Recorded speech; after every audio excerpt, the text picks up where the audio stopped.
There is a legend in Paraguay that says Tupã, the supreme god of the Guaraní, lived on the sun, while his wife, Araçu, whose name means Sky Mother, lived on the moon.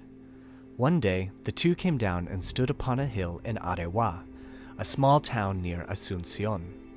There, Araçu made the first woman, Supave, whose name means Mother of the People, and Tupã created the first man, Rupave, whose name means Father of the People. Having instructed Supave and Rupave on how to live correctly, Tupã created two spirits, Angatupuru, the spirit of righteousness, and Taú, the spirit of evil. Then, Tupã and Araçu returned to the heavens so that humanity could be tested by these two spirits. Rupave and Supave had three sons, Tume Arandu, Japeusa, and Marangatu. They also had many daughters, the greatest being Porãsy, whose name means Mother of Goodness. Later on, when the people had multiplied, and thus the Guarani people were born, Marangatu, whose name means pious or righteous, had a daughter named Keraná. Keraná, whose name means sleepyhead, was very beautiful. The evil spirit Taú attempted to seduce Keraná, but failed, so he kidnapped her. While asleep in captivity, Keraná gave birth to 7 monstrous offspring belonging to Taú. First, Tejujawa, a giant lizard with 7 dog heads who ruled caves and protected fruits.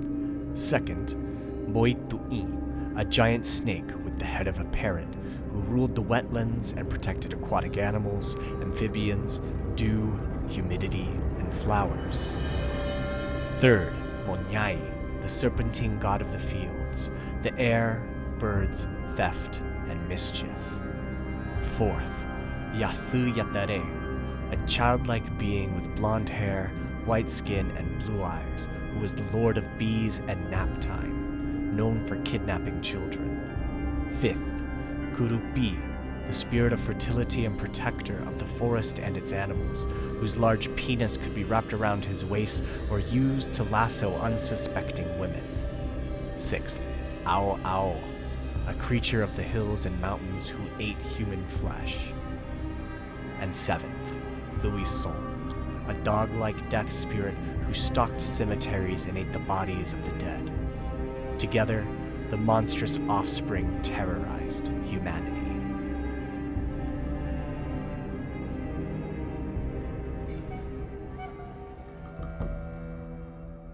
Years later, Tume Arandu, the first and greatest prophet among the Guarani, sat by a fire and told his sister Porãsy that Tupã worried about his children. The 7 monsters were fearsome enemies.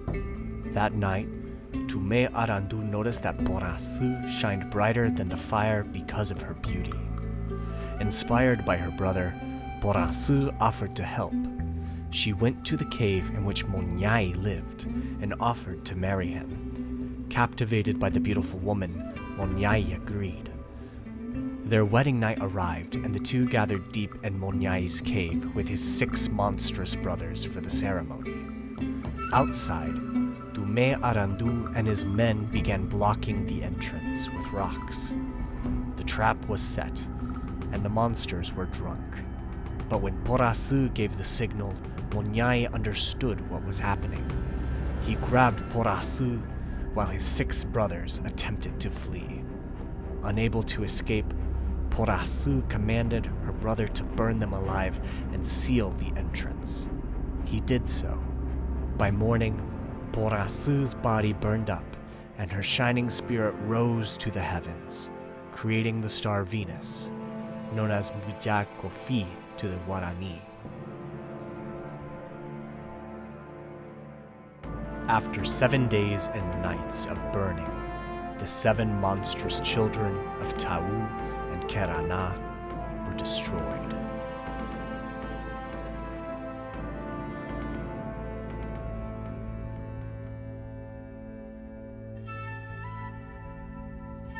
But this is all a legend. and not even a Guarani one.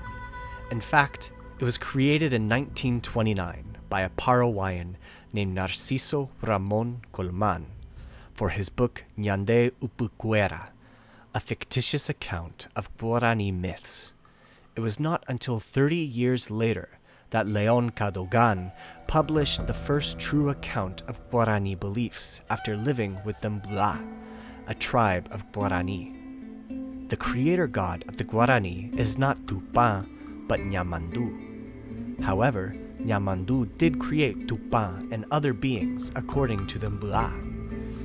There is no Angatupuru nor Taú, neither Tume Arandu nor Porãsy, but a figure named Curupi has been recorded for hundreds of years across South America.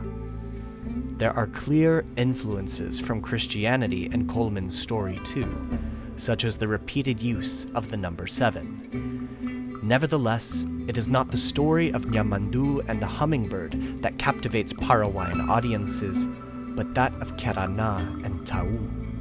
Perhaps it is because of the tale's subtle use of Christian themes, like temptation, self-sacrifice, and purification.